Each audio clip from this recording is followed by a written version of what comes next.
Friends, welcome back to my YouTube channel. ಎಲ್ಲರೂ ಹೇಗಿದ್ದೀರಾ? I hope ಎಲ್ಲ ತುಂಬ ಚೆನ್ನಾಗಿದ್ದೀರಾ ಅಂತ ಅಂದ್ಕೊತೀನಿ.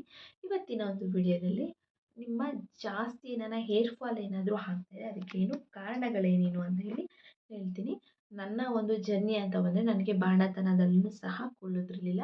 ಬಾಣತನದಲ್ಲಿ ಕೂಲ್ ಉದ್ರಲ್ಲ ಇರೋದಕ್ಕೆ ನಾನು ಯಾವ ಥರ ಕೇರ್ ಮಾಡಿದೆ, ಅಥವಾ ಈಗ ಕೆಲವ್ರು ನಾನು ವೀಡಿಯೋಸ್ಗಳನ್ನ ನೋಡಬೇಕಾದ್ರೆ ಈ ಅಗಸೆ ಬೀಜ ತಿನ್ನಿ, ಮತ್ತೊಂದು ತಿನ್ನಿ, ಆಯಿಲ್ ಅಪ್ಲೈ ಮಾಡಿ ಇವೆಲ್ಲ ಹೇಳ್ತಾರೆ. ಬಟ್ ನಾವು ಮಾಡೋವಂಥ ಒಂದು ಕೆಲಸದಲ್ಲೇ ಇದನ್ನು ಮಾಡಬೇಕು, ಇದನ್ನು ಮಾಡಬಾರ್ದು ಅಂತೇಳಿ ನಾನೊಂದು ನೆಕ್ಸ್ಟ್ ವಿಡಿಯೋ ಅದನ್ನ ಸಪ್ರೇಟ್ ವಿಡಿಯೋ ಮಾಡ್ತೀನಿ. ಬಟ್ ಈಗ ಏರ್ ಫಾಲ್ ಏನಕ್ಕೆ ಆಗ್ತಾಯಿದೆ, ಅದಕ್ಕೆ ಮೇನ್ ಕಾರಣ ಏನು ಅಂತೇಳಿ ಇವತ್ತಿನ ಒಂದು ವಿಡಿಯೋದಲ್ಲಿ ನೋಡೋಣ. ಫಸ್ಟ್ ಆಫ್ ಆಲ್ ಮೇನ್ ಕಾರಣ ಏನಪ್ಪ ಅಂತ ಹೇಳಿದ್ರೆ, ಪಾಯಿಂಟ್ ಏನಪ್ಪ ಅಂತ ಹೇಳಿದ್ರೆ, ಜಾಸ್ತಿ ತಲೆಗೆ ಸ್ನಾನ ಮಾಡೋದು. ಅಟ್ಲೀಸ್ಟು ಆಫೀಸ್ಗೆ ಹೋಗ್ತೀರಾ, ಇಲ್ಲ ಹೊರಗಡೆ ಕೆಲ್ಸಕ್ಕೆ ಹೋಗ್ತೀರಾ ಅಂತ ಹೇಳಿದ್ರೆ ಒಂದು ದಿನ ಬಿಟ್ಟು ಒಂದು ದಿನ ಮಾಡಿದ್ರು ಓಕೆ, ಅದೇನು ಪ್ರಾಬ್ಲಮ್ ಆಗಲ್ಲ. ಬಟ್ ಏನು ತಲೆಗೇನು ಬಿಡುವೇ ಇಲ್ಲದೇ ಯಾವಾಗಲೂ ಸ್ನಾನ ಮಾಡ್ತಾಯಿದ್ರು ಸಹ ಇದು ಒಂದು ದೊಡ್ಡ ಪ್ರಾಬ್ಲಮ್ ಹೌದು. ನೆಕ್ಸ್ಟು ಕೇರಿಂಗ್ ಏನು ಇಲ್ದಲೇ ಇರೋದು. ನಾವು ಆಯಿಲ್ ಹಾಕ್ಬೇಕಾದ್ರೂ ಕೇರಿಂಗ್ ಇರಬೇಕು. ನಾವು ಏನು ಸ್ನಾನ ಮಾಡಬೇಕಾದ್ರೂ ಸಹ ತುಂಬ ಕೇರಿಂಗ್ ಅನ್ನೋದಿರಬೇಕು. ಆವಾಗಲೂ ಜಾಸ್ತಿ ಸ್ನಾನ ಮಾಡ್ತಿದ್ರು ಸಹ ಹೇರ್ ಫಾಲ್ ತುಂಬ ಬೇಗ ಆಗುತ್ತೆ.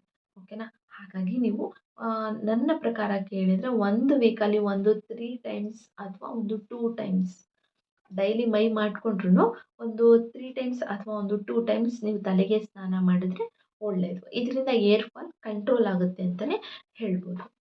ಇನ್ನು ಸೆಕೆಂಡ್ ಒನ್ ಅಂತ ಬಂದರೂ ಇದೆಲ್ಲ ಕಾಮನ್ನೇ, ಬಟ್ ಕೆಲವರಿಗೆ ಗೊತ್ತಿರುತ್ತೆ, ಕೆಲವರಿಗೆ ಗೊತ್ತಿರೋದಿಲ್ಲ. ಸೆಕೆಂಡ್ ಒನ್ ಅಂತ ಬಂದರೆ ಏನು ನಾವು ಯೂಸ್ ಮಾಡುವಂಥ ರಬ್ಬರ್ ಬ್ಯಾಂಡ್ಗಳನ್ನ ಕ್ಲೀನ್ ಮಾಡ್ದಲೇ ಇರೋದು, ಅದನ್ನ ವಾಶ್ ಮಾಡ್ದಲೇ ಇರೋದು, ಇವೆಲ್ಲ ಪ್ರಾಬ್ಲಮ್ಸ್ಗಳು ಸಹ.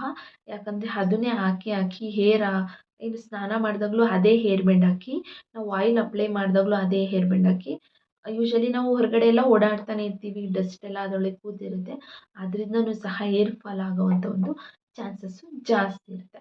ಇನ್ನು ನೆಕ್ಸ್ಟ್ ಒನ್ ಅಂತ ಬಂದರೆ ಆಯಿಲ್ ಅಪ್ಲೈ ಮಾಡೋದು. ಆಯಿಲು ತೀರಾ ಜಾಸ್ತಿ ಅಪ್ಲೈ ಮಾಡಿದ್ರೂ ಸಹ ಕೆಲವ್ರಿಗೆ ಹೇರ್ ಫಾಲ್ ಆಗೋ ಚಾನ್ಸಸ್ ಜಾಸ್ತಿ ಇರುತ್ತೆ. ಇದನ್ನು ನೀವು ಅಬ್ಸರ್ವ್ ಮಾಡ್ಬೋದು ಬೇಕಾದರೆ. ಸಿಕ್ಕಾಪಟ್ಟೆ ಆಯಿಲ್ ಅಪ್ಲೈ ಮಾಡೋರಿಗೂ ಸಹ ಕೂದಲು ಏನು ಹಾಗಂಗೆ ಬರ್ತಾ ಇರುತ್ತೆ ಕೈಯಲ್ಲಿ. ಹಾಗಾಗಿ ಅದನ್ನು ಸಹ ಕಂಟ್ರೋಲ್ ಮಾಡಬೇಕು. ಎಷ್ಟು ಬೇಕೋ ಅಷ್ಟು ನಾವು ಫುಲ್ಲು ಕೂದಲಿಗೆಲ್ಲ ಹಚ್ಕೊತೀವಿ ಅನ್ನೋದಕ್ಕಿಂತ, ಇಷ್ಟ ಇದೆಯೋ ಇಲ್ವೋ ಅದು ಸೆಕೆಂಡ್ರಿ. ಬಟ್ ತಲೆಯ ಒಂದು ಬುಡಕ್ಕೆ ಏನು ಇಲ್ಲಿ ಇರ್ತಲ್ಲ, ಈ ಬುಡಕ್ಕೆ ಹಚ್ಚೋದ್ರಿಂದ ತುಂಬ ಅಂದರೆ ತುಂಬ ಒಳ್ಳೆಯದು. ಅದರಿಂದ ಹೇರ್ ಫಾಲ್ ಅನ್ನೋದು ಕಂಟ್ರೋಲ್ ಆಗುತ್ತೆ ಅಂತಲೇ ಹೇಳ್ಬೋದು. ನೆಕ್ಸ್ಟ್ ಬಂದು ಇದು ಜಾಸ್ತಿ ಜನ ಮಾಡ್ತಾರೆ, ಹೇರ್ ಫ್ರೀ ಬಿಡೋದು. ಅದನ್ನ ಡಸ್ಟ್ಗಳೆಲ್ಲ ತಲೆಗೆ ಅಂಟ್ಕೊಳ್ಳೋದು. ಹಾಗಾಗಿ ಅದರಿಂದನೂ ಹೇರ್ ಫಾಲ್ ಜಾಸ್ತಿ ಆಗುತ್ತೆ. ಜಾಸ್ತಿ ಹೇರ್ ಫ್ರೀ ಕೂದಲು ಬಿಟ್ಕೊಳ್ಳೋದು ಬಟ್ ಈಗ ಫ್ಯಾಷನ್ನೇ, ಬಟ್ ಎಲ್ಲ ಲಿಮಿಟಲ್ಲಿ ಇರಬೇಕು ಅಷ್ಟೇ. ಹೇರ್ ಬಗ್ಗೆನೂ ಸ್ವಲ್ಪ ಕೇರಿಂಗ್ ಅನ್ನೋದು ಇರಬೇಕಲ್ಲ. ಹಾಗಾಗಿ ಕೂದಲು ಉದ್ರೋದ್ಮೇಲೆ ಉದುರೋಯ್ತು ಅಂತ ಅಂದ್ಕೊಳ್ಳೋಕ್ಕಿಂತ ಅದಕ್ಕಿಂತ ಮುಂಚೆನೇ ನಾವು ಇದೊಂದು ಟಿಪ್ನ ಯೂಸ್ ಮಾಡಬಹುದು. ಓಕೆನಾ? ಇನ್ನೊಂದು ಡ್ಯಾಂಡ್ರಫ್. ಓಕೆನಾ? ಕಾಮನಾಗಿ ಎಲ್ಲರಿಗೂ ಗೊತ್ತಿರೋ ಹಾಗೆ ಈ ಪ್ರಾಡಕ್ಟ್ಸ್ಗಳನ್ನ ಚೇಂಜ್ ಮಾಡೋದಾಗಿರ್ಬೋದು, ಕಂಡೀಷ್ನರ್ಗಳನ್ನ ಚೇಂಜ್ ಮಾಡೋದಾಗಿರ್ಬೋದು, ಇವುಗಳಿಂದನೂ ಸಹ ಏರ್ ಫಾಲ್ ಅನ್ನೋದು ಆಗುತ್ತೆ. ಇನ್ನು ನಾನು ಹೇಳ್ದಂಗೆ ಡ್ಯಾಂಡ್ರಫ್ ಅಗ್ರೋ ಅಂತ ಏನು ಹೇಳ್ತಾರೆ ಅದನ್ನು ಸಹ ಆಗದೇ ಇರೋ ಹಾಗೆ ನೋಡ್ಕೋಬೇಕು.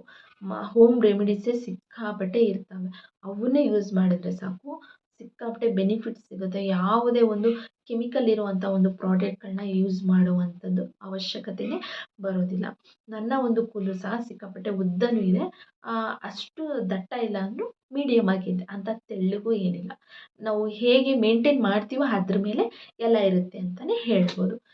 ಇಷ್ಟೆಲ್ಲ ಕಂಟ್ರೋಲ್ ಮಾಡಿದ್ರೆ ನೆಕ್ಸ್ಟ್ ಬಂದರೆ ಫುಡ್ಡು. ಓಕೆನಾ? ವಿಟಮಿನ್ ಡಿ ಇರುವಂಥ ಫ್ರೂಟ್ಸ್ ಆಗಿರ್ಬೋದು, ಆಹಾರ ಆಗಿರ್ಬೋದು, ನೀವು ತಿನ್ನೋ ಒಂದು ಫುಡ್ಡಲ್ಲೇ ಕಂಟ್ರೋಲ್ ಮಾಡಿಕೊಂಡು ಅದಿರುವಂಥ ವಿಟಮಿನ್ ಡಿ ಇರುವಂಥದ್ದು ತಿಂದರೆ ಸಾಕು, ಆರಾಮಾಗಿ ಏರ್ ಫಾಲ್ ಅನ್ನೋದು ಕಮ್ಮಿ ಆಗುತ್ತೆ. ಓಕೆನಾ? ಇದು ನಾನು ಇಷ್ಟು ಫಾಲೋ ಮಾಡ್ತಿರೋದು. ಯಾವುದೇ ಒಂದು ಕಂಡೀಷ್ನರ್ಗಳಾಗಿ ಯೂಸ್ ಮಾಡಲ್ಲ. ಯಾವುದೇ ಒಂದು ಶಾಂಪೂ ಯಾವ್ದು ಯೂಸ್ ಮಾಡ್ತೀರಾ ಅಂದರೆ ಕ್ಲಿನಿಕ್ ಪ್ಲಸ್ ಯೂಸ್ ಮಾಡ್ತಿದ್ದೀನಿ ಅಷ್ಟೇ. ಅದು ಬಿಟ್ಟರೆ ಇನ್ಯಾವುದಿಲ್ಲ. ಇನ್ನು ಕೊಕೊನೆಟ್ ಆಯಿಲು, ಹರಳೆಣ್ಣೆ. ಓಕೆನಾ? ಹರಳೆಣ್ಣೆ ಬಿಟ್ಟರೆ ಇನ್ಯಾವ ಎಣ್ಣೆನೂ ಯೂಸ್ ಮಾಡೋದಕ್ಕೆ ಹೋಗಲ್ಲ. ಸ್ಟಾರ್ಟಿಂಗಿಂದನೂ ಅಷ್ಟೇ, ನನ್ನ ಬಾಣತನದಲ್ಲಾಗಲಿ ಯಾವ ಟೈಮಲ್ಲೂ ನನಗೆ ಏರ್ ಫಾಲ್ ಅನ್ನೋದು ಅಷ್ಟು ಆಗೇ ಇಲ್ಲ. ಹಾಗೇ ಇಲ್ಲ, ಆಗೋದೂ ಇಲ್ಲ ನನಗೆ. ಓಕೆನಾ? ಈ ಒಂದು ಟಿಪ್ಗಳನ್ನೆಲ್ಲ ನಾನು ಯೂಸ್ ಮಾಡ್ತೀನಿ, ನೀವು ಯೂಸ್ ಮಾಡ್ಕೊಳ್ಳಿ. ಯೂಸ್ ಮಾಡಿಕೊಂಡು ಕೊನೆವರೆಗೂ ವಿಡಿಯೋ ನೋಡಿದ್ದಕ್ಕೆ ನಿಮಗೆ ಯೂಸ್ ಆಗಿದೆ ಅಂತ ಅಂದ್ಕೊತೀನಿ.